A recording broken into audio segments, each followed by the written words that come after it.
نحمده ونصلي على رسوله الكريم.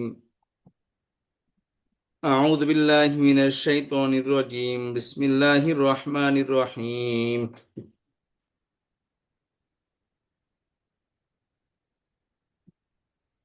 إذا جاء نصر الله والفتح ورأيت الناس يدخلون في دين الله أفواجا فسبح بحمد ربك واستغفره إنه كان توابا.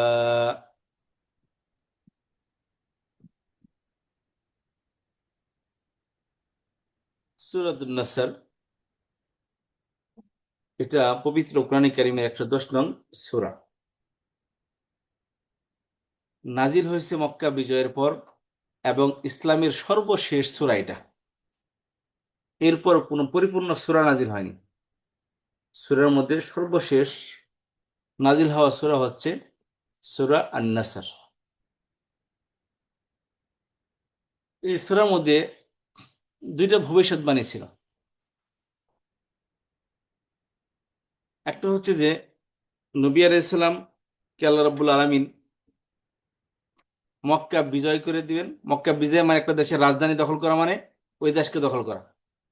তো মক্কার রাজধানী ছিল, আরবের রাজধানী ছিল কি মক্কা, ওইটাকে বিজয় করার সুসংবাদ দিচ্ছেন। দ্বিতীয়ত তার বিদায়ের সুসংবাদ, বিদায়ের ঘোষণা দিচ্ছেন। বিদায়ের একটা ঘোষণা দিচ্ছেন। এখানে দুইটা জিনিস ছিল, একটা হলো মক্কা বিজয়, একটা নবী আলাইহিস সালামের বিদায়। দুটি ঘোষণা মূলত এই সূরা থেকে পাওয়া যায়।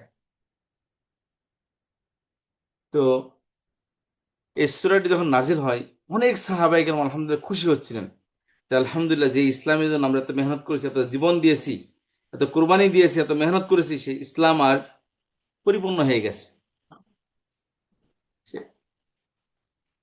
কিন্তু অনেক সাহাবায়ে কেরাম কাঁদতেছিলেন। আবু বকর রাদিয়াল্লাহু তাআলা, ওমর রাদিয়াল্লাহু তাআলা ওনারা কাঁদতেছিলেন। জিজ্ঞেস করলো, ইয়া রাসূলুল্লাহ, আপনি তো ওমর, নবী আলাইহিস সালাম জিজ্ঞেস করলেন যে ওমর এবং অনেক সাহাবায়ে কেরাম তাদেরকে জিজ্ঞেস করলো, তোমরা কাঁদতেছো কেন? তো আমার মনে হচ্ছে যে ইসলাম বিজয় হয়ে গেছে, ইসলাম পরিপূর্ণ হয়ে গেছে। আমার মনে হয় আপনাকে আল্লাহ তাআলা যেই মিশন দিয়ে পাঠিয়েছিলেন সেই মিশন কমপ্লিট হয়ে যাচ্ছে। তার মানে আপনাকে আর পৃথিবীতে থাকার কোনো প্রয়োজন নেই। কারণ যেই মিশন আপনাকে দিয়ে দেওয়া হয়েছিল, যে চাকরি আপনাকে আল্লাহ তাআলা দিয়েছিলেন, সেই চাকরি সফল হয়ে পরিপূর্ণ হয়ে গেছে। আপনার রিটায়ার্ডের সময় এসে গেছে। রিটায়ার্ড হওয়া মানেই হচ্ছে আপনার দুনিয়ার থেকে বিদায়। নবী আলাইহিস সালাম এটাকে অস্বীকার করেনি। নবী আলাইহিস সালাম সাইলেন্ট হয়ে গেছেন এবং ইশারায় বুঝিয়েছেন এটাই যে হ্যাঁ, তোমার ধারণা ঠিক আছে।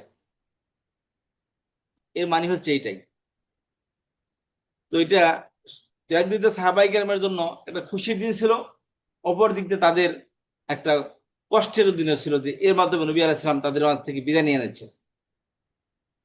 এরপরে নবী আলাইহিস সালাম, হাদিসে বর্ণনা দেখা যায় যে নবী আলাইহিস সালাম মাত্র 80 দিন সামথিং বেঁচে ছিলেন, অর্থাৎ 2 মাস একটু আর কিছু বেশি দিন, 2.5 মাসের মতো তিনি দুনিয়াতে ছিলেন। এরপর নবী আলাইহিস সালাম ইন্তেকাল হয়। এই সূরার পর আর কয়েকটি সূরা নাযিল হয়েছে, যেমন আল ইয়াউমা আকমালতু লাকুম দীনাকুম ওয়া আতমামতু আলাইকুম নি'মাতি ওয়া রাদিতু লাকুমুল ইসলাম দীনা। এটা সর্বশেষ নাযিল হওয়া আয়াত। এটা আরো কয়েকটি আয়াত নাযিল হয়েছে, কিন্তু সূরার মধ্যে থেকে সর্বশেষ সূরা ছিল এই সূরা আন-নাসর। তো নবী আলাইহিস সালামকে, নবী আলাইহিস সালামের উপরে সূরা নাযিল করে আল্লাহ সুবহানাহু ওয়া তাআলা আমাদেরকে একটা মেসেজ দিচ্ছেন, যে নবী আলাইহিস সালামকে একটা বলতেছে তোমার মিশন কমপ্লিট হয়ে গেছে, সাথে মিশন কমপ্লিট হওয়া মানে তোমার রিটায়ারমেন্টের সময় এসেছে, তোমাকে দুনিয়ার থেকে যাওয়ার সময় এসেছে। তো সময় যেহেতু এসেছে, তখন রিটায়ার্ড হওয়ার পর মানুষের কি কাজ থাকে, রিটায়ার্ড হওয়ার সময় মানুষের কি কাজ থাকে, তো রিটায়ার হওয়ার পর আমরা কি করতে পারি, এটাও এর মধ্যে আসছে। যে তোমাদের যখন রিটায়ারমেন্ট চলে দেবে, যেমন আমাদের বাংলাদেশে নর্মালি মানুষের গড় আয় হচ্ছে 72 বছর। বাংলাদেশের মানুষের গড় আয় হচ্ছে কি 72 বছর, মানে এবারে যে কম বেশি মিলে 72 বছর মানুষ বাঁচছে বাংলাদেশের মানুষ। তো রিটায়ার হয় সাধারণত 65 বছর বয়সে, 60 থেকে 65 বছর বয়সে। এখন যখন রিটায়ার হয়ে যাচ্ছে 65 বছর বয়সে, তার মানে গড় আয়ু হিসেবে তার হায়াত আছে আর মাত্র 7 বছর। তার হায়াত আছে কি আর মাত্র 7 বছর। অনেকে আছে সারা জীবনে রিটায়ারমেন্টের টাকা দিয়ে বাঁচবে, কিন্তু 7 বছর। এখন কি করে, বিশাল 100 বছর জন্য বিল্ডিং করে যায়। এখানে ভোগ বিলাস করবে কি, এমন একটা জেনারেশন আসবে এই বিল্ডিং এ যারা এদেরকে মনেও রাখবে না। যেমন আপনি যে বিল্ডিং এ বসে আছেন, যে বাড়িতে বসে আছেন, এটা তো আপনার বাড়ি না, আপনার দাদা করেছে বা আপনার হাজবেন্ডের বাবা করেছে। তার জায়গায় আপনি বিল্ডিং করে আছেন, বাসা করে আছেন, বাড়ি করে আছেন। তাহলে আপনি আপনার হাজবেন্ডের বাবাকে কতবার স্মরণ করেন? বা আপনার সন্তান, অর্থাৎ আমার দাদার বাড়িতে আমি বসে আছি, আমি আমার দাদাকে কতবার স্মরণ করি? যারা দুনিয়াদার তারা কতবার স্মরণ করে, তারা ইসলাম, তারা আলিম ওলামা আছে বা যারা দিনদার, তারা তাদের দাদাকে কতবার স্মরণ করে। কিন্তু নিজের উপর আন্দাজা করলে বোঝা যায় যে আমি আপনার দাদাকে কতবার স্মরণ করি। তাহলে আমরা তো দাদা হয়ে যাব। এত পারিশ্রমিক টাকা দিয়ে এত কিছু করে এমন একটা বিল্ডিং করে যাচ্ছি যে জেনারেশনের জন্য। কারণ আপনার ছেলে অলমোস্ট কি হয়েছে, 30 বা 35, তার মানে তার 72 বছর হলে সে আর বাঁচতে কত, 42 বছর বয়স।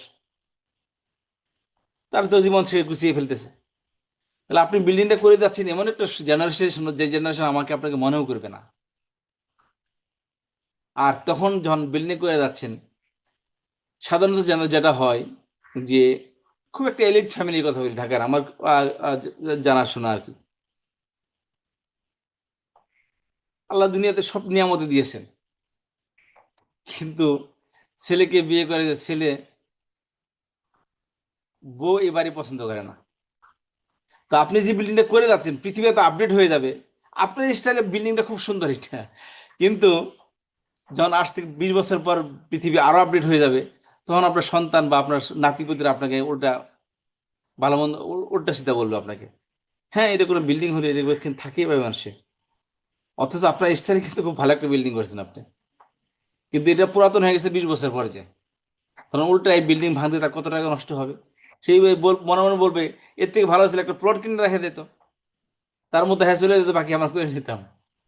মানুষের নেচার হচ্ছে এটা। তো আমরা আমাদের সমস্ত কিছু উজাড় করে দিয়ে একটা বিল্ডিং করে যাচ্ছি, কিন্তু যেই জেনারেশন যেন করতেছে, যে সেই জেনারেশন আমাকে মনেও করবে না। যখন মনে করবে, ওটা আমাকে ভালো মন্দ উল্টা সিধা বলবে আমাকে। অথচ আমি এই টাকা খরচকে একটা মসজিদ করে দিয়ে দিতে পারতাম। আমি একটা মানুষের জন্য কোনো আপনি একটা লাইব্রেরি করে দিয়ে দিতে পারতেন। গ্রামের কত জায়গা আছে, আপনি যেখানে যে গ্রামে আপনার জন্ম নিয়েছেন, ওখানে আপনার ভালো একটা মসজিদ নেই, ভালো একটা মক্তব নেই, সেখানে ভালো একটা লাইব্রেরি নেই, মানুষের বাড়িতে লেখাপড়া পড়ার পরিবেশ নেই। কারণ এটা বোঝাতে গেলে আরো 2 মিনিট সময়, 5 মিনিট সময় লাগবে। আমাদের দেশে ওই কালচারই নেই। এই গ্রামের গরিব বাচ্চারা পড়তে পারেন, তাদের জন্য একটা কমন লাইব্রেরি করে দেন। তাদের গরিব বাচ্চারা রাত্রিবেলা এখানে ওখানে এসে লেখাপড়া করে। এটা কেউ করেন, আপনি করেন। তার সারা জীবন আপনাকে দোয়া দিবে যে হ্যাঁ, উনি আমাদের জন্য এই কাজটা করে গেছে। মসজিদের পাশে লাইব্রেরি করে দেন, সমস্ত বাচ্চারা মসজিদের পাশে এসে, ওই কমন লাইব্রেরি থাকবে, সবাই এসে ওখানে লেখাপড়া করবে। দুটো লাইট লাগিয়ে দেন, আর কয়েকটা তাক লাগিয়ে দেন, বাস একটা জায়গা আপনি এলোকেট করে দেন। সারা জীবন একে বলে সৎকায় জারিয়া। কিন্তু আমরা এগুলো করতে রাজি না। কোথায় করবে? ওই টাকা খুঁজে খুঁজে খুঁজে খুঁজে সারা জীবনের মেহনতের টাকা বিল্ডিং এর মধ্যে বই করবে, আর মরার পর কোনো সব তাদের আমল নামায় পৌঁছে না। তা আমাদের জন্য এমন কিছু করে দেওয়া উচিত দুনিয়া থেকে যাওয়ার পর, যাতে আমার এই সবগুলো আমি কবরে শুয়ে শুয়ে পেতে থাকি। আল্লাহ তালা আমাকেও আমল করার তৌফিক দান করুন, আপনাদেরকেও আমল করার তৌফিক দান করুন। তাহলে সূরা এই নসের মধ্যে আল্লাহ তালা বলে দিয়েছে তোমার রিটায়ারমেন্টের সময় তোমাকে কি কি কাজ করা উচিত। নবী আলাইহিস সালামকে যে পরামর্শ দিয়েছে, ওই পরামর্শ আমাদের জন্য। এবার আসি সূরার মধ্যে। বিসমিল্লাহির রহমানির রহিম। ইযা জাআ নাসরুল্লাহি ওয়াল ফাতহু। ইদা, ঈদ, ইদা, এই দুটার একই অর্থ, যখন। ঈদ, ইদা অর্থ হলো কি, যখন। কতবার আসছে?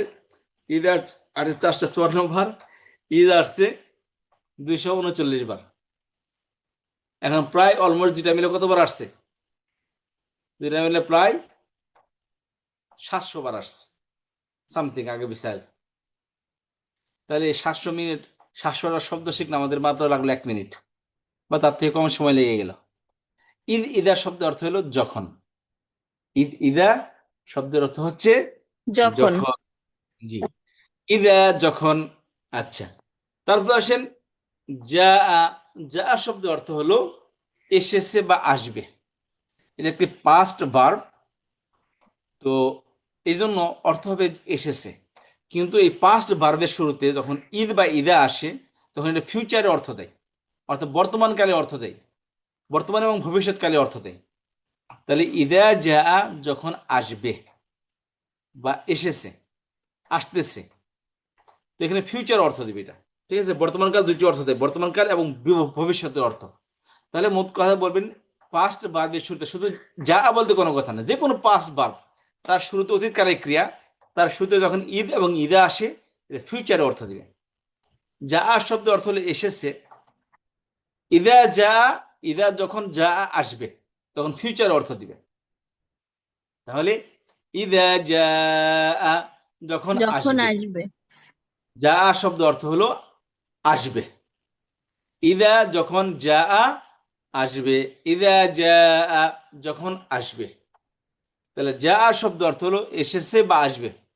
এভাবে মুখস্থ করবেন, যা শব্দ অর্থ হলো এসেছে বা আসবে। আসবে। ইদা যা যখন যখন আসবে। আসবে, ইদা যা যখন আসবে। সাথে সাথে বলার দরকার নেই, পরে শুনবেন ইনশাল্লাহ।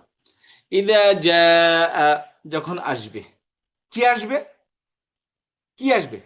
আল্লাহ বলে দিচ্ছেন নাসরুল্লাহ। নাসরুল শব্দ হলো সাহায্য, সহযোগিতা।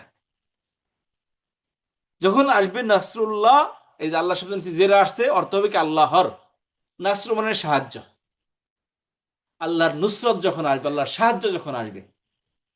নাসরুল্লাহ মানে নাসরুন সাহায্য, আল্লাহি আল্লাহর, নাসরুল্লাহ আল্লাহর সাহায্য। ইদা যখন, যা আসবে, কি? নাসরুল্লাহ আল্লাহর সাহায্য। আর ফাতহ অর্থ ভিক্টরি। ভিক্টরি মানে বিজয়। ফাথুন শব্দ অর্থ হলো কি?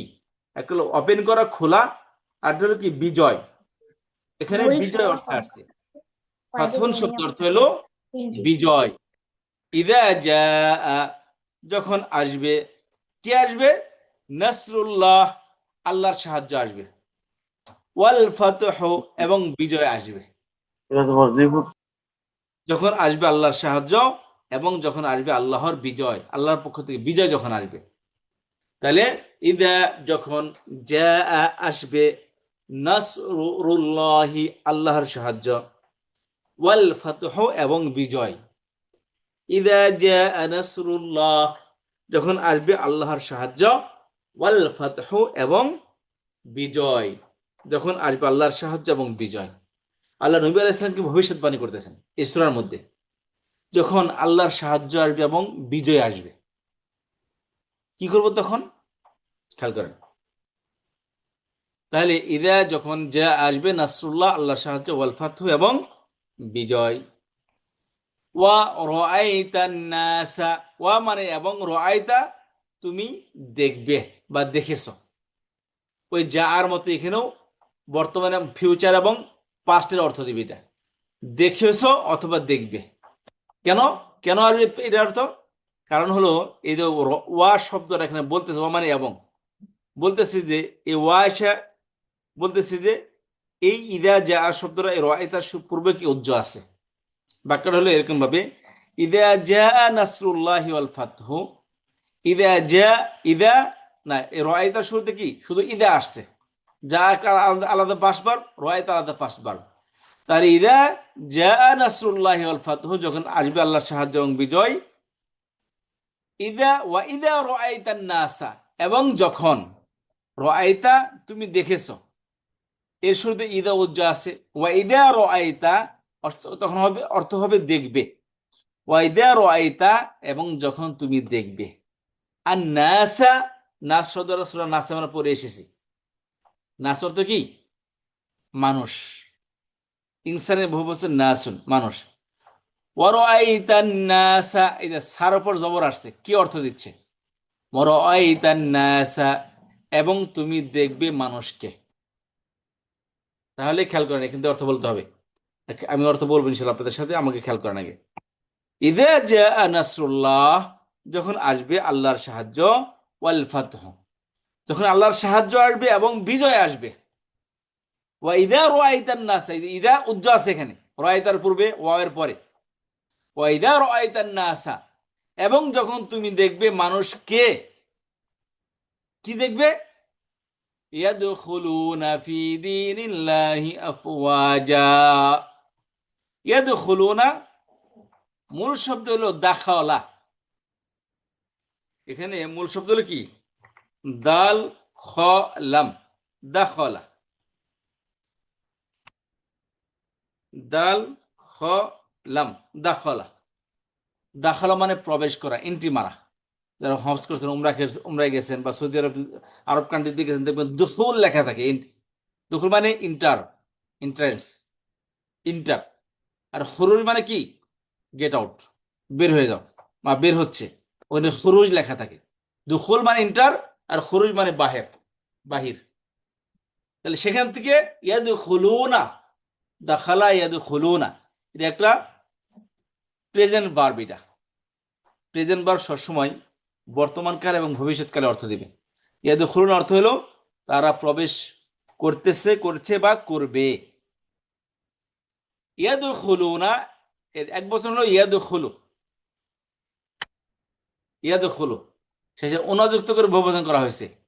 ইয়াদু খুলুনা, তারা প্রবেশ করবে। কোথায়?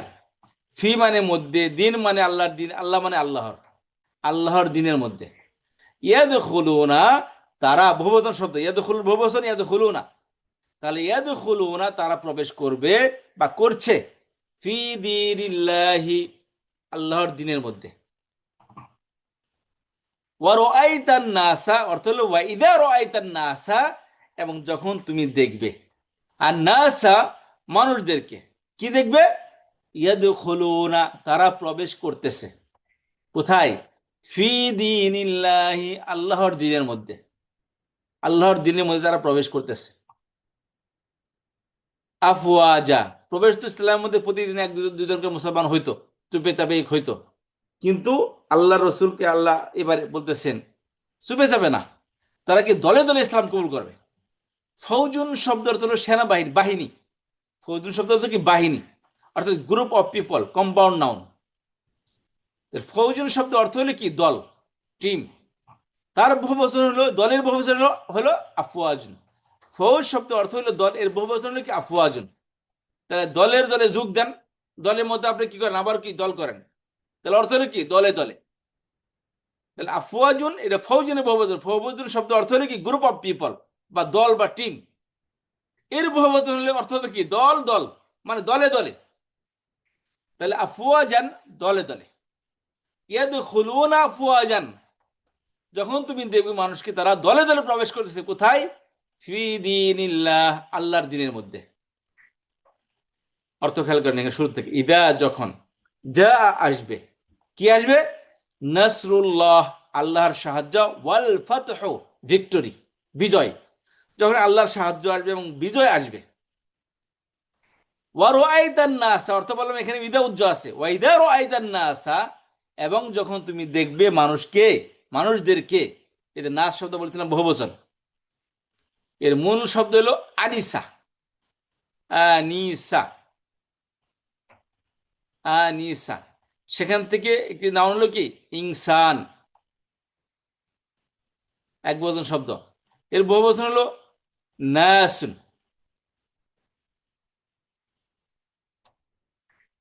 উনাসুন আসে, নাসুন আসে, উনাসুন বা নাসুন। তার শুরুতে কি আসছে? আলিফ লাম আসছে, আর নাসু হয়ে গেছে।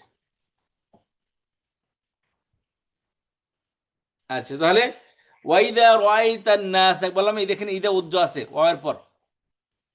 ওয়াইদা রাআইতান নাস, এবং যখন তুমি দেখবে মানুষদেরকে, ইয়াদখুলুনা, তারা প্রবেশ করতেছে। কোথায়? আচ্ছা, ইয়াদখুলুনা আফওয়াজা, এগুলো ইয়াদখুলুনা ভার্ব, এবং সাবজেক্ট। আফওয়াজান হলো এর অবজেক্ট। ইয়াদখুলুনা ভার এবং সাবজেক্ট একসাথে, ভার প্লাস সাবজেক্ট আছে এখানে, এসে সাবজেক্ট। আর এর অবজেক্ট হলো এই তো, অবজেক্ট মানে কি, এর অবজেক্ট উতে অবজেক্ট আফওয়াজান। ইয়াদখুলুনা তারা প্রবেশ করতেছে, আফওয়াজান দলে দলে, কোথায়? ফি দীনিল্লাহি আল্লাহর দিনের মধ্যে। ওয়ারাআইতান নাসা এবং যখন তুমি দেখবে মানুষদেরকে, ইয়াদখুলুনা আফওয়াজান তারা প্রবেশ করতেছে দলে দলে, কোথায়? ফি দীনিল্লাহি আল্লাহর দিনের মধ্যে। যখন তুমি দেখবে মানুষদেরকে তারা আল্লাহর দিনের মধ্যে দলে দলে প্রবেশ করতেছে, বাস, আয়াত কমপ্লিট। ইযা জা নাসরুল্লাহি ওয়াল ফাতহ যখন তুমি দেখবে আল্লাহর সাহায্য এবং বিজয়, এবং যখন তুমি দেখবে মানুষদেরকে যে তারা দলে দলে আল্লাহর দিনের মধ্যে প্রবেশ করতেছে, তখন তুমি মনে করবে your time is over, your mission is over, তোমার মিশন কমপ্লিট এবং তোমার টাইম কমপ্লিট। তোমাকে এবার রিজাইন করতে হবে, তোমাকে কি এবার অবসর নিতে হবে। জীবনের থেকে অবসর, দায়িত্ব থেকে অবসর। দায়িত্ব থেকে অবসর নিলে মানুষের বাঁচে কয়দিন? 7 বছর। কেউ 70-এ কি হয়, 60-এর ইয়ে হয়, কি হয়, 65 রিটায়ার তাহলে 7 বছর। 60 বছর রিটায়ার হলে আপনার হায়াত আছে আর 12 বছর। এখন এই যে 12 বছর, নবী আলাইহিস সালামের হায়াত ছিল কয়দিন? আর অল্প কয়েকদিন মাত্র। তো সেই অনুযায়ী আমাদের বয়স একটু বেশি আছে। নবী আলাইহিস সালাম 7 বছর তো পাননি এই সূরা নাযিল হওয়ার পর। তার বয়স ছিল কি 63 বছর বয়স। নবী আলাইহিস সালামের হায়াত ছিল 63 বছর বয়স। আমাদের হায়াত তো আরো বেশি, 65 বছর, কারো 70 বছর, কারো 72 বছর, কেউ একটু বেশি পায়, কম বেশি 72 বছর মিলে আর কি বাংলাদেশে গড় আয়ু। তাহলে এখন কি করতে হবে? রিটায়ার হয়ে যাচ্ছে আমরা। আল্লাহ কি বলতেছেন? ওয়াইদা রাআইতান নাসা ইয়াদখুলুনা ফি দীনিল্লাহি আফওয়াজা যখন তুমি দেখবে যে আল্লাহর সাহায্য চলে আসছে এবং বিজয় চলে আসছে, বিজয় আসা মানে আল্লাহর সাহায্য চলে আসা। এবং যখন তুমি দেখবে, কিভাবে বুঝবে যে তোমার আল্লাহর সাহায্য আসছে, বিজয় আসছে? ওয়ারাআইতান নাসা ইয়াদখুলুনা ফি দীনিল্লাহি আফওয়াজা তুমি দেখবে মানুষদেরকে যে তারা দলে দলে ইসলামে প্রবেশ করতেছে। এটা তখনই আসবে যখন বিজয় আসে। একটা দেশের রাজধানী যখন দখল করা হয়, তখন যারা দখল করলো এদের সাপোর্টের লোক কি করে? ফুলের মালা দিয়ে দলে দলে বের হয়ে আসে, এসে কি করে? রাস্তার অলি গলি এসে দখল করে নিয়ে আর স্বাগত বিপ্লবীদের কি করে? স্বাগত জানায়, তাদের অভিবাদন জানায়। যেমন নবী আলাইহিস সালাম যখন মক্কা বিজয় করে, তখন সমস্ত লোক, তার আগে থেকে নবী আলাইহিস সালাম সত্য নবী হিসেবে তারা বুঝে ফেলেছেন, কিন্তু কাফেরদের প্রেসারে, মক্কার কাফেরদের যন্ত্রণায় তারা ইসলাম কবুল করতে পারেনি। যখন মক্কা বিজয় করে ফেলেছে, তখন আর কোনো বাধা নেই, মানুষ দলে দলে ইসলামে প্রবেশ করতেছে, পুরা জাতি ইসলাম কবুল করে ফেলেছে। তখন সর্বশেষ আবু সুফিয়ান রাদিয়াল্লাহু তাআলা আনহু, তিনি সারা জীবন নবী আলাইহিস সালামের বিরোধিতা করেছেন, কিন্তু সেও জানতো যে নবী আলাইহিস সালাম সর্বশেষ সত্য নবী, কিন্তু ইসলাম কেন কবুল করেনি? ইসলাম কবুল করলে ওনার নেতৃত্ব চলে যায় কিনা, নিজেদের দাম কমে যায় কিনা, সমাজের আধিপত্য কমে যায় কিনা, এই টেনশন ইসলাম কবুল করেনি। এই টেনশন কি করেনি? ইসলাম কবুল করেনি। ইসলাম কবুল করলে তো মক্কার মানুষ তাকে আবার দাম দিবে না, তারা কি করে? দাম দিবে না, তার নেতৃত্ব থাকবে না, মক্কার কাফেররা তার বিরুদ্ধে হয়ে যাবে।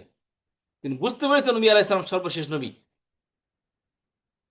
তার ছেলেকে হযরত মুআবিয়া রাদিয়াল্লাহু তাআলা আনহু তো বুঝে ফেলেছেন যে নবী আলাইহিস সালাম সর্বশেষ নবী, তবু কি ইসলাম কবুল করেনি। যখন মক্কা বিজয় হয় তখন তিনি ইসলাম কবুল করেন। তো তখন কি করতে হবে? আল্লাহ বলে দেন, ফাসাব্বিহ বিহামদি রাব্বিকা ওয়াস্তাগফিরহু ইন্নাহু কানা তাওয়াবা। ফা সুতরাং, এই যে তখন, সুতরাং, অতএব। ফা মানে কি? তখন, সুতরাং, অতএব। ফা তখন, সুতরাং, অতএব। ফা তখন, সুতরাং, অতএব। ইংলিশে বলে সো দ্যাট। ফা মানে কি? সুতরাং, তখন, অতএব। সাব্বিহ, সাব্বাহা ইউসাব্বিহু থেকে আমরা বলে তাসবিহ পড়া, আল্লাহ বলে সাব্বিহ, তাসবিহ পড়ো। সাব্বাহা ইউসাব্বিহু অর্থ হলো কি? গুণগান করা, তাসবিহ পাঠ করা। আমরা তাসবিহতে কি করি? সুবহানাল্লাহ, সুবহানাল্লাহ, আলহামদুলিল্লাহ, আলহামদুলিল্লাহ, আল্লাহু আকবার, আল্লাহু আকবার। সব সুবহান মানে কি? সুবহান শব্দ হলো আল্লাহ পবিত্র, আলহামদুলিল্লাহ সমস্ত প্রশংসা আল্লাহ তাআলার জন্য, আল্লাহ আল্লাহ সবচেয়ে বড়, এর সবাইকে আল্লাহ বড়, আল্লাহর প্রশংসা, আল্লাহর কি আল্লাহ পবিত্র, এই সবাইকে আল্লাহর গুণগান এগুলা। তো আমরা তাসবির মধ্যে গুণগান করি, ওই তাসবি অর্থই কি? গুণগান করা। তাহলে ফাসাব্বি, আল্লাহ বলেন তখন তোমরা কি? গুণগান করো, তাসবি পড়ো। কার? বিহামদি রব্বিকা, বি মানে সাথে, দ্বারা, নিকটে, প্রতি, পরে আসছে আমরা। আর হামদিন শব্দ অর্থ হলো পরে আসছে আমরা, হামদুল অর্থ কি? প্রশংসা। আলহামদুলিল্লাহ রব্বিল আলামিন, এই হামদুল শব্দ অর্থ কি? আমরা পরে আসছি, এই জন্য এখানে আর এক্সপ্লেন করা হয়নি। রব্বিকা শব্দ অর্থ পরে আসছে আমরা, তোমার রব। তাহলে বা অর্থটা এখানে কইরেন না, অর্থ সুন্দর উঠবে। আচ্ছা, তাহলে ফাসাব্বিহ বিহামদি রব্বিকা, ফাসাব্বিহ, সুতরাং তুমি তাসবিহ পড়ো বা গুণগান গাও, আদেশ করতেছে আল্লাহ তাআলা। কার?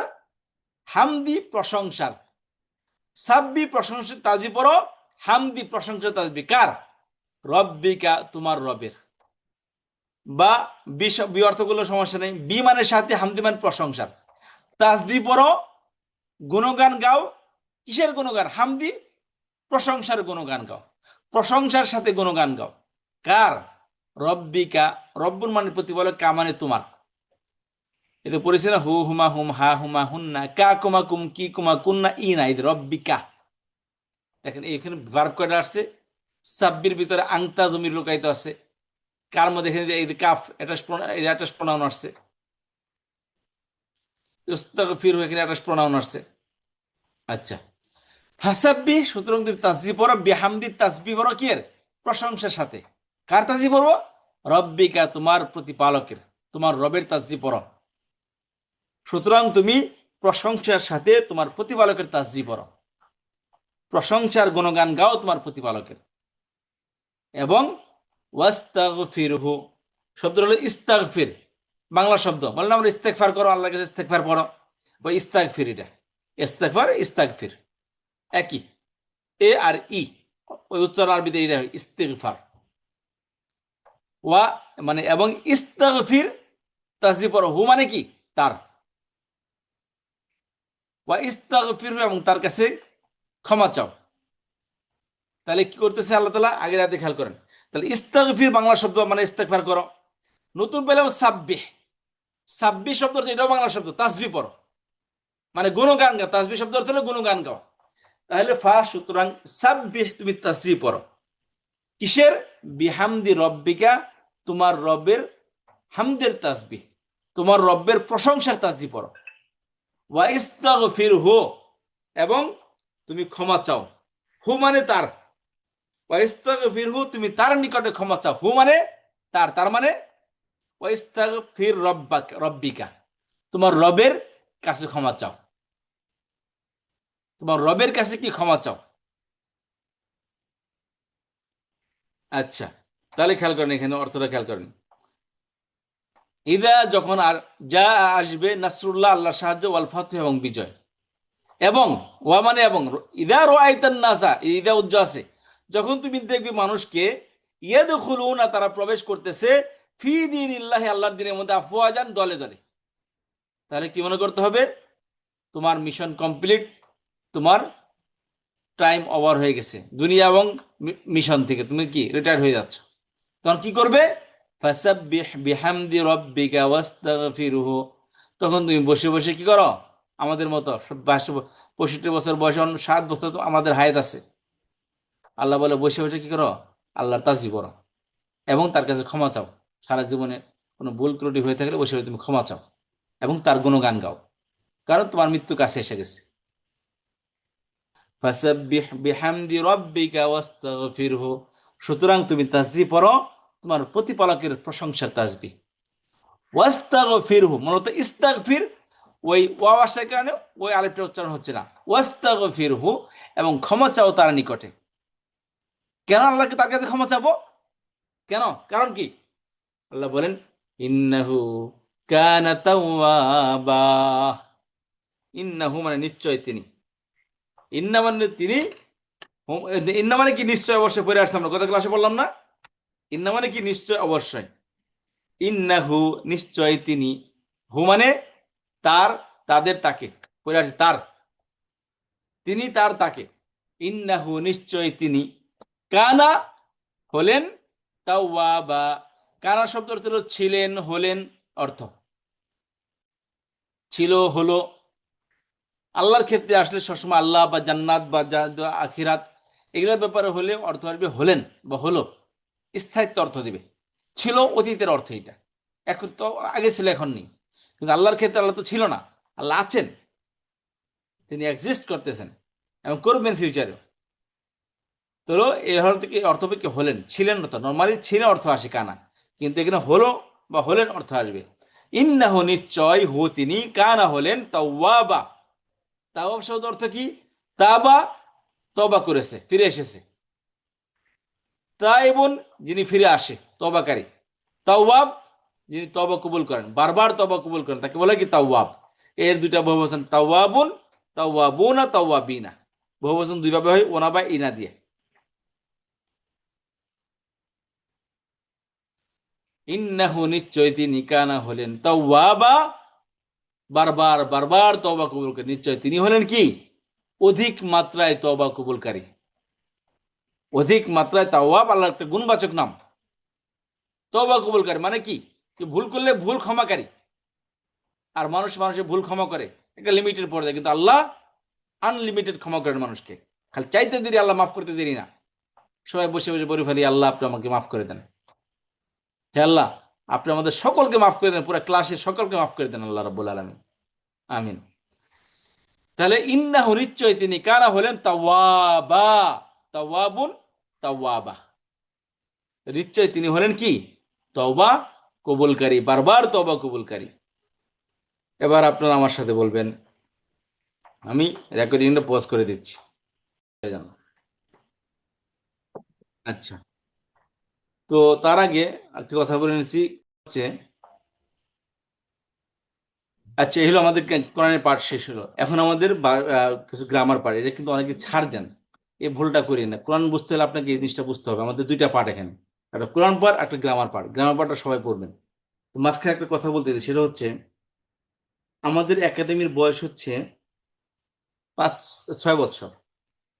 তো আমরা এই যে গত রমজানে, আপনারা হয়তো নতুন আসছেন জানেন না, আমরা আসলে কি কিছু সেবামূলক কাজ করে থাকি গরিবদের মাঝে। যেমন এরকম গত রমজানে আমরা প্রায় 1.5 লাখ টাকার মতো আমরা ত্রাণ বিতরণ করছি। প্রায় 1.5 টন জিনিস আমরা গরিব মানুষের মধ্যে বিতরণ করছি, আমাদের ছোট একটা একাডেমি।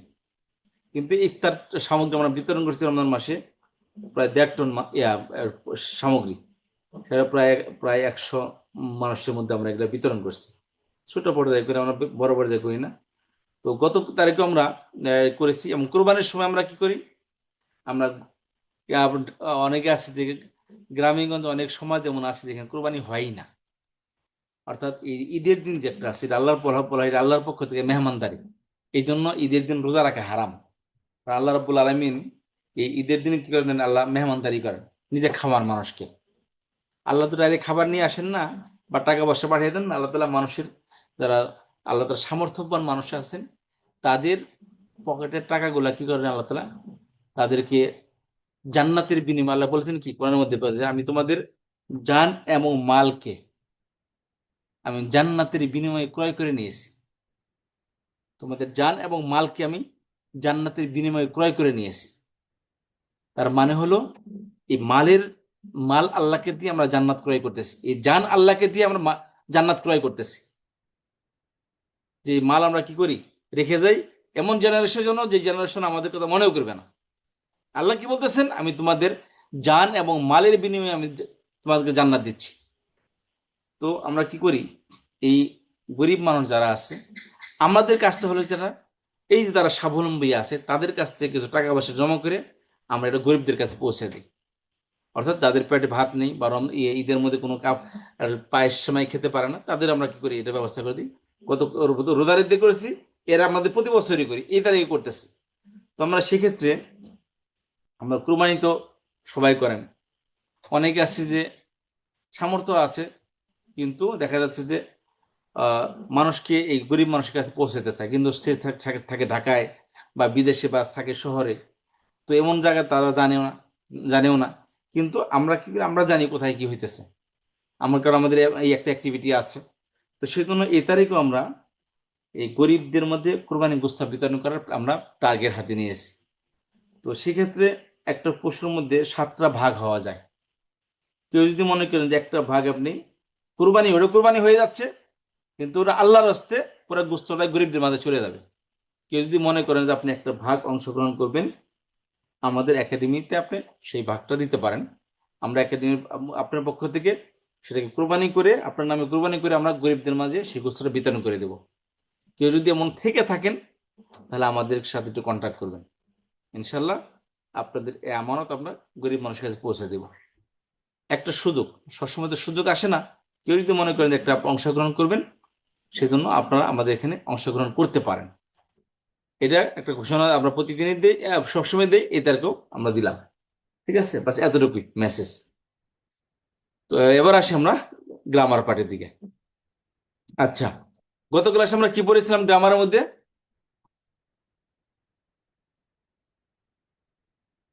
হরফে মুসাব্বা বিল ফেল। আপনি মুসাব্বা বিল ফেলবো মুখস্থ হয়েছেন আমাদের, বলেন তো। জি, দেখে দেখে বলবো ইন্না হুজুর। আন্না কান্না লাইতা লাকিন্না লা আল্লাহ, বলেন ইন্না আন্না কান্না লাইতা লাকিন্না ইন্না আন্না কান্না লা ইতা লাইতা লা লাকিন্না কিন্না লা লা আল্লাহ। আল্লাহ। জি, ইন্না আন্না কান্না লাইতা লাকিন্না লা আল্লাহ। আচ্ছা, এই প্রণয়ন গুলো একবার মুখস্থ পড়েন দিকে সবাই।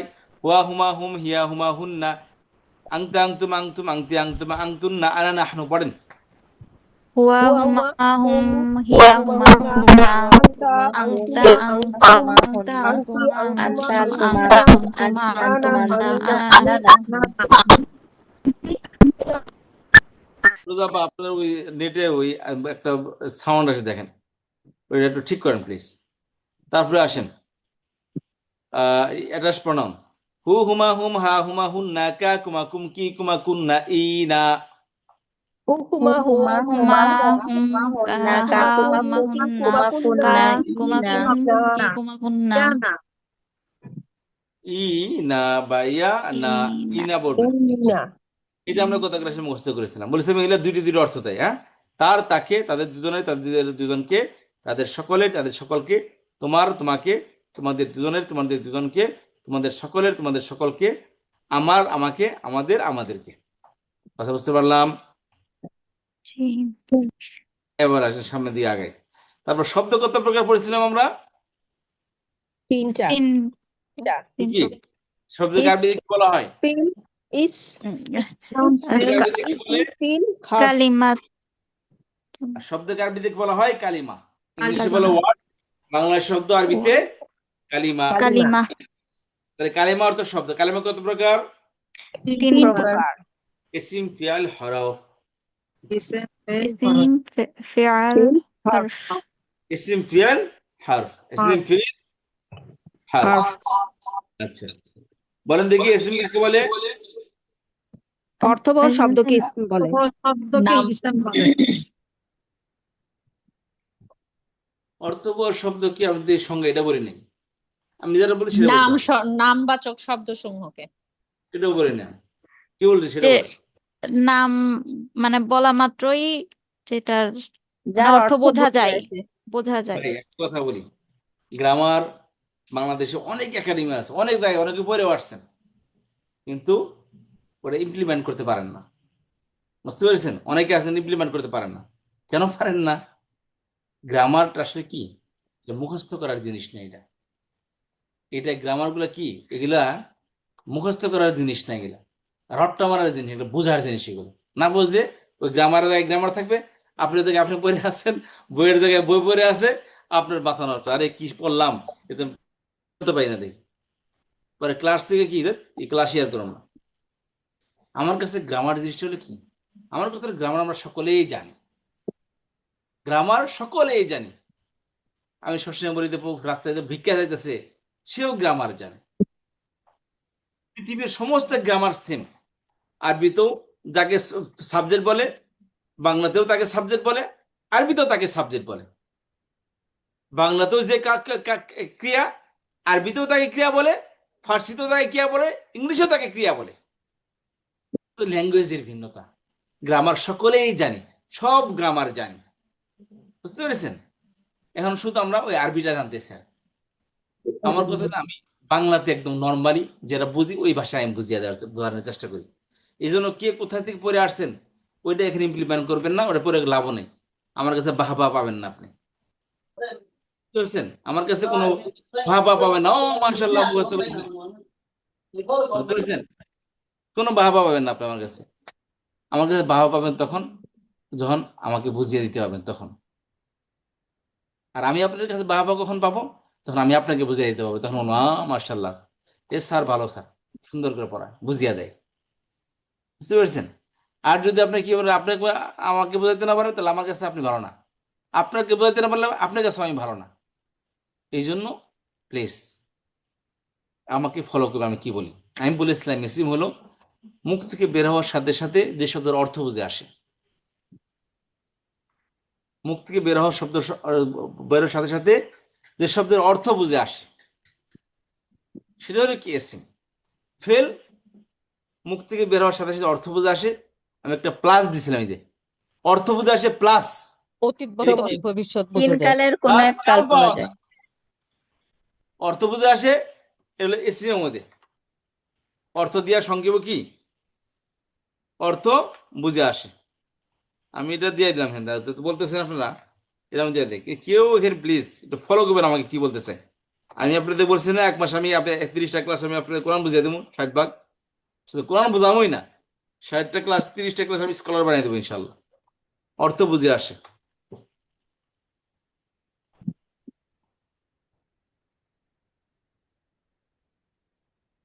বলার সাথে সাথে মুখ থেকে বের হওয়ার সাথে সাথে অর্থ, আমি ওটা লিখলাম না মুখ থেকে বের হওয়ার সাথে সাথে, কারণ তখন দেখে দেখে বলবেন আর বুঝবেন না কি বলতেছেন আপনি। মুখ থেকে বের হওয়ার সাথে সাথে অর্থ বুঝে আসে, এ হলো কি এসিম। আর মুখ থেকে বের হওয়ার সাথে সাথে অর্থ বুঝে আসে প্লাস তার মধ্যে অতীত বর্তমান ভবিষ্যৎ 3 কাল পাওয়া যায়। যেভাবে লেখা, লেখা বললাম, লেখা, লেখা মানে কি? আমি কি বোঝাই লেখা বললে? লিখতেছি, লিখেছি বা লিখবো, কি বোঝাচ্ছে? তিন কালের এক কাল পাওয়া গেছে। কি পাওয়া গেছে? কোন লেখার মধ্যে কোন কাল পাওয়া গেছে?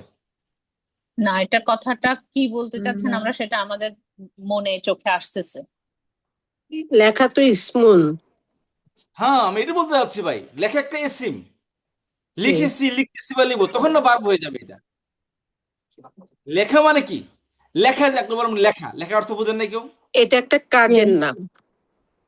একটা কাজের নাম, এটা কাজের নাম, ঠিক আছে, কিন্তু এটা কি? আমি বললাম লেখা, জিনিসটা বুঝতে পারছেন কি লেখা? কি লেখা কাকে বলে সবাই বুঝতে পারছেন না? হ্যাঁ, জি জি। পড়া, পড়া জিনিসটাকে বুঝতে পেরেছেন? কি বললাম অর্থ বুঝতে পেরেছেন? জি। হ্যাঁ, বুঝতে পেরেছি। সংজ্ঞার মধ্যে থাকেন। আমি কি সংজ্ঞা বলছি? মুখ থেকে বের হওয়ার সাথে সাথে অর্থ বুঝে আসে, লেখা কথাটা বলার সাথে সাথে অর্থ বুঝে আসছে। হ্যাঁ, বুঝতে পারছি। জি দ্যাটস আসছে, গুড, এনাফ। ভাত, অর্থ বুঝে আসছে। হ্যাঁ, বুঝে চিন্তা, আসতেছে। চিন্তা, জি। হ্যাঁ, শব্দগুলো পরিচিত। বাস। অর্থ বুঝে আসলে সেটা এসিম হয়ে গেল। আর অর্থ বুঝে আসার পাশাপাশি যদি সময় মেনশন করা থাকে, হুম, সেটা হবে চিন্তা ফিল। চিন্তা করেছে, অ্যাকশন পাওয়া যায় আর কি। অ্যাকশন পাওয়া গেছে, চিন্তা করেছে, এটা কি? চিন্তা আর চিন্তা করেছে মধ্যে পার্থক্য কি? চিন্তার নাম আর চিন্তা করেছে চিন্তা মানে হচ্ছে এখন ইসেম, একটা কাজ চিন্তা করছে। করেছে হচ্ছে ফেল। চিন্তা হলে এসিম, চিন্তা করেছে হলো ফেল। লেখা, লিখেছে। লেখা এসএম, লেখা লিখেছে ইসেম ফেল। আর লিখেছে লিখেছে ফেল। ফেল। খাওয়া, খেয়েছে। ইসম, খাওয়া ইসেম আর খেয়েছে ফেল। খেয়েছে ফেল। দ্যাটস গুড, এটাই জানতে যাচ্ছিলাম, প্লিজ। আচ্ছা, তাহলে মুখ থেকে বের হওয়ার সাথে সাথে অর্থ বুঝে আসে এসএম, অর্থ বুঝে আসে প্লাস সময় মেনশন করা থাকে, দ্যাট ইজ ভার্ব, ফেল, কাজ। হুম, ফেলকে আমরা বাংলার কাজ লিখে রাখি, কাজ। ভাই কাজ বলতে যেটাই করেন আপনি সেটাই কাজ। কাশি দিলেন, এটাও একটা কাজ, কারণ কাশি দিয়েছেন, দিচ্ছেন বা দিবেন, এই তো 3টা অবস্থায়, যে কোনো একটা অবস্থায় তো আছে নাকি? জি। আচ্ছা, আর হরফ কাকে বলে? হরফ হচ্ছে মুখ থেকে বের হওয়ার সাথে সাথে আমরা অর্থ বুঝে আসেন, এটা সামনে পিছনে কিছু শব্দ অর্থ যোগ না বুঝে হলে আসেন, অর্থ বোঝা বুঝতে বুঝতে যায় পারি না, না। বুঝতে সময় পারেন কি বোঝা যায় মানে না। যেমন থেকে কি, থেকে হতে মধ্যে দিকে উপরে থেকে নিচে বলতে এইসব। কি বোঝালাম, থেকে বলতে থেকে কি বুঝলাম, আমি থেকে থেকে হুম, ইসমের কিছুই আর বোঝা যায় না। ফিলের সাথে কিছুই যুক্ত বুঝে হয়ে আসেন অর্থ বহন করে যেটা। অন্য শব্দ যখন তো প্রয়োজন ভার্ব হবে। এবং এসিমের সাথে, এই উপরের হুম, সাথে অর্থাৎ ফেল বা এসিমের সাথে বাক্যের মধ্যে যে ব্যবহার বর্ণগুলো হয়। সম্পৃক্ত না হবে, ব্যবহার না হবে, তখন মতো অর্থ বোঝা হুম, আসবে না। সেটা হলো কি হরফ। অব্যয়। কত বুঝতে পেরেছেন? আচ্ছা এবার আসেন, এই প্রোনাউন গুলো দুইটি অর্থ দেয়, একটা হলো অবজেক্টিভ, একটা পজেসিভ। তার বা তাকে, দুইটি অর্থ দেয়, তার বা তাকে। তাকে এক আপা বলেছিলেন, প্রশ্ন করেছেন যে কখন তার অর্থ দিবে, কখন তাকে অর্থ দিবে, প্রশ্ন করেছিলেন একজনে। জি আসেন স্যার। করেছি গত ক্লাসে। এখানে আসেন, কালিমা কত প্রকার পড়েছি আমরা? 3 প্রকার। ইসিম ফেল হরফ, তাই না? জি। জি। জি। খেয়াল করেন,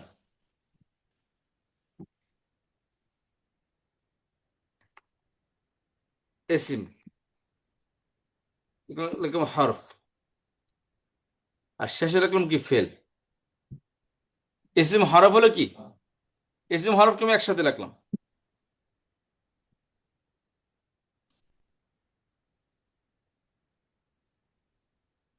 খেয়াল করেন, এই অ্যাটাচ প্রোনাউন গুলো যদি এখানে সবসময় কি অ্যাটাচ হয়ে আসে, তাই না? জি। এগুলা ইসিমের সাথে অ্যাটাচ হয়, হরফের সাথে অ্যাটাচ হয়, ফেলের সাথে হরফ অ্যাটাচ হয়। এগুলা এলে কাজে হলে কি অ্যাটাচ হয়ে আসে? পৃথিবীতে আসেই তো এই তিনটা জিনিস, ইসিম ফেল হরফ, এই বাইরে তার কিছু নাই, তাই না? ভাই আর তো কিছু নাই, ওই ইসিম ফেল হরফ ছাড়া হ্যাঁ, পৃথিবীতে আর কিছুই নাই। জি। তাহলে ইসিম আছে, ফেল আছে, নাই হরফ আছে, এছাড়া তার কিছু নাই, জি। এটাই আছে। আচ্ছা খেয়াল করেন, এই অ্যাটাচ প্রোনাউন গুলো যদি এসিম এবং হরফের সাথে লেগে আসে, তাহলে বয়সীনার অর্থ দিবে, র অর্থ দিবে। দুইটার সাথে লেগে আসলে কি অর্থ দিবে? র অর্থ দিবে। আর ফেলের সাথে লেগে আসলে কি অর্থ দিবে? কে, কে এর অর্থ দিবে। কথা বুঝতে পারলেন? জি। কি বললাম, এই অ্যাটাচ প্রোনাউন গুলো যদি এসিম এবং ফেলের সাথে হরফের সাথে লেগে আসে, তখন র অর্থ দিবে। আর ফেলের সাথে লেগে আসলে কি অর্থ দিবে? কি অর্থ দেবে? এটা নোট করে ফেলান, সাথে নিজেকে বুঝিয়েও ফেলান। এই অ্যাটাচ প্রোনাউন গুলো যদি এসিম এবং ফেলের সাথে লেগে আসে, এসিম এবং হরফের সাথে লেগে আসে, তখন বয়সিনার অর্থ দিবে। আর ফেলের সাথে লেগে আসলে কি অর্থ দিবে? কে এর কে। অর্থ দিবে। কে এর অর্থ দিবে, কয়েকের কে, অবজেক্টিভের অর্থ দিবে। এটা পজিটিভ আর অবজেক্টিভের জন্য আসে এগুলা। অবজেক্টিভের উদাহরণ কখন আসবে? ইসম আর ভার্বের শেষে। হরফের সাথে। কারণ হচ্ছে কি, ভাই ভার্বের মধ্যে নমিনাল ভার্বাল সেন্টেন্সের মধ্যে কি কি আসে বলো না? ভার্ব আসে, সাবজেক্ট আসে, আর হলো কি অবজেক্ট আসে। অবজেক্ট তাহলে কোথায় আসে? ভার্বাল সেন্টেন্সে আসে। আর এখানে তো কি অর্থ আসে, বুঝতে পেরেছেন? এত এক্সপিরিয়েন্স যাওয়ার দরকার নেই, শুধু এতটুকু মনে রাখেন, এই অ্যাটাচ প্রোনাউন গুলো যদি এসিম এবং হরফের সাথে লেগে আসে, তখন কে অর্থ, র অর্থ দিবে। আর ফেলের সাথে লেগে আসলে কি অর্থ দিবে? কে আছে। আপনাদের অনেকেই ক্লাসের মধ্যে নোট করে এবং সেটা গ্রুপে পোস্ট করে, আমি আপনাদেরকে স্যালুট জানাই। আপনাদের জন্য দোয়া করি, আল্লাহ তালা আপনাকে কোরআনের খাদিম বানাক, আল্লাহ কোরআনের স্কলার বানাক, আপনাদের মানুষ উপকৃত হোক। আমি কি মনে করি জানেন? তাদের জন্য আমার স্পেশাল দোয়া। আপনারা আমাকে মূল্যায়ন করতেছেন। আর যারা কিছুই করেন না, চুপ মেরে ক্লাসে বসে থাকেন, জিজ্ঞাসা করেন না, কামও করেন না, তারা আমাকে বৃদ্ধাঙ্গুলি দেখাইতেছেন ক্লাসে বসে বসে। এই যে তারাই ঝরে যাইতেছে, বুঝতে পারছেন? হুজুর, কোন গ্রুপ আমি তো বুঝতেছি না। আমি আমি কি ওই সুবহানাল্লাহ। গ্রুপে অ্যাড নাই? ভাইয়া, সুবহান- অ্যাটাচ প্রোনাউন গুলো যদি এসএম ও হরফের সাথে আসে, তাহলে র নাকে বললেন ভাইয়া? র অর্থ দিবেন, জি। র অর্থ বৈশ্য- দিবে। হ্যাঁ। আর ফেলের সাথে লেগে আসলে কি অর্থ দিবে? আর ফেলের সাথে হুজুর আসলে কে এর অর্থ প্র্যাকটিস, দিবে? হুজুর জি, আলাদা কি কোনো প্র্যাকটিস গ্রুপ আছে? আছে কিনা আপনার উত্তর দেন, এই উত্তর আমি কেন দেবো? আমি তো আছে। খুঁজে পাচ্ছি না। কেউ এই সত্যটাও বলতে রাজি না আপনারা, কারণ ধরা খেয়ে যাবেন তো সকলেই। এই সত্যটা আপনি বলতে যাচ্ছেন না যে একটা প্র্যাকটিস গ্রুপ আছে, আছে কি নাই? এটা কি? শুধু প্র্যাকটিস গ্রুপে তো সবাই অ্যাক্টিভলি মানে প্র্যাকটিস করে, মেসেজ আসে, কিন্তু প্র্যাকটিসের কোনো সময় বা একটা আপনি ফরম্যাট তৈরি করে না দিলে আসলে সবাই একত্রিত হবে না, এভাবে তো হয় না। আপনি আমাদেরকে একটা করেন, সময় দিয়ে দেন। কমেন্ট তৈরি করেন। কবে করবেন বলেন? আগামী রবিবার। আজকে আজকে কি বার? কালকে Thursday, Thursday, Saturday, Sunday, Tuesday, Thursday, রবি মঙ্গল বৃহস্পতি। বলছিলাম না আপনারা করেন, আপনারা করেন 9টা থেকে 10টা পর্যন্ত, 8টা থেকে 9টা করে দিলাম, জান। রবি মঙ্গল বৃহস্পতি 8টা থেকে 9টা পর্যন্ত আপনারা কি গ্রুপ স্টাডি করবেন, ইনশাআল্লাহ। ঠিক আছে? মানে একজন আসলে একজন, দুজন আসলে দুজন, আপনারা বসে বসে পড়বেন, গ্রুপে থাকবেন ইনশাল্লাহ। কথা বুঝতে পেরেছেন? প্রভু ওই যদি লিঙ্ক, একটু তাহলে শুধু বিরক্ত ওইটার করি, কোন লিঙ্ক গ্রুপে মানে গ্রুপেই দিয়ে কোন দিবেন। লিঙ্কে? ওটা লিঙ্ক কোন গ্রুপে লিঙ্ক? দিয়ে দিচ্ছি, আমি দিয়ে দেবো, আজকে দিয়ে দেবো, ও আচ্ছা। ঠিক আছে? লিঙ্ক দিয়ে দেবো, গ্রুপ, অসুবিধা নেই। আচ্ছা, এই তাহলে সমাধান হয়ে গেল। এই যে লিঙ্কটা আমি আপনাদের গ্রুপে শেয়ার করতেছি, এটা এটা আপনি যদি বলেন আমি আপনাদেরকে অ্যাডমিন করে দিই, আপনাদেরকে অ্যাডমিন করে দেই। আপনারা যাকে চান এটা শেয়ার করতে পারবেন লিঙ্কটা। আমি দিয়ে হোয়াটসঅ্যাপের আমাদের জুমের চ্যাট বক্সে দিয়ে দিলাম। এটা ক্লিক করলে গ্রুপের সদস্য হয়ে যাবেন। গ্রুপ স্টাডি করেন আপনারা। আগামী ক্লাস থেকে, কালকে থেকে করবেন না সামনে রবিবার থেকে করবেন? হুজুর আগামীকাল, আগামীকাল আজকের থেকে ক্লাসের করি। পড়াটা আগামীকালকে প্র্যাকটিস